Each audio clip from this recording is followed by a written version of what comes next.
Compte tenu du fait que la BCE et la BNS ont toutes les deux laissé inchanger leur politique monétaire, le taux de change de la paire euro-franc suisse est susceptible de se maintenir près de son niveau actuel.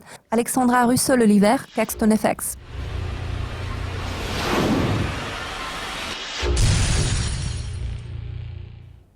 Malgré les critiques exprimées à l'encontre des taux d'intérêt négatifs de la BNS, la Banque centrale n'a pas modifié sa politique monétaire extrêmement accommodante. Qu'est-ce que cela signifie pour la paire euro-franc suisse dans un intervalle d'un mois ? Il y a 2 semaines, la BCE a laissé inchanger sa politique monétaire. La semaine passée, la Banque nationale suisse a pris une décision similaire. Compte tenu du fait que la BCE et la BNS ont toutes les deux laissé inchanger leur politique monétaire, le taux de change de la paire euro-franc suisse est susceptible de se maintenir près de son niveau actuel. Donc, il devrait rester aux alentours d'1,09. À mon avis, cette paire restera dans une fourchette comprise entre 1,08 et 1,10 dans un intervalle d'un mois. Le président de la BCE, Mario Draghi, a récemment opté pour le maintien des taux d'intérêt à leur niveau actuel. La décision de la Banque centrale de ne pas élargir son programme d'achat d'actifs a déçu les attentes. À quel niveau voyez-vous la paire euro-franc suisse dans les 3 prochains mois ? Pour ce qui est des perspectives à moyen terme, je suis d'avis que cette paire de devises devrait se maintenir au sein d'une fourchette comprise entre 1,08 et 1,10 dans les prochains mois, à moins que nous ne voyions de changements majeurs sur le plan de la politique monétaire, que ce soit du côté de la BCE ou du côté de la BNS. Je parle notamment d'un assouplissement supplémentaire de la politique monétaire.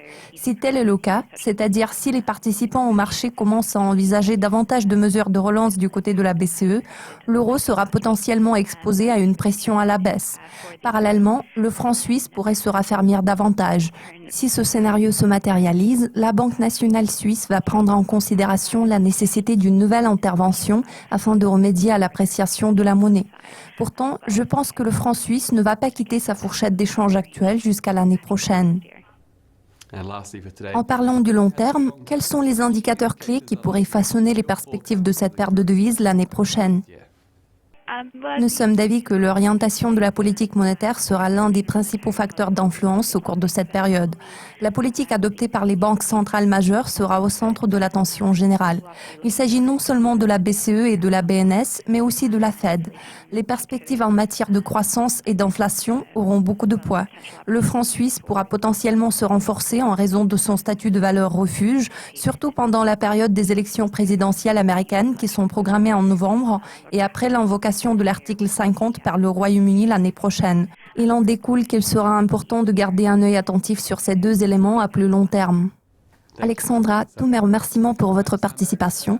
Nous vous invitons à suivre nos mises à jour régulières car notre équipe vous tiendra au courant de l'essentiel de l'actualité financière. À la prochaine.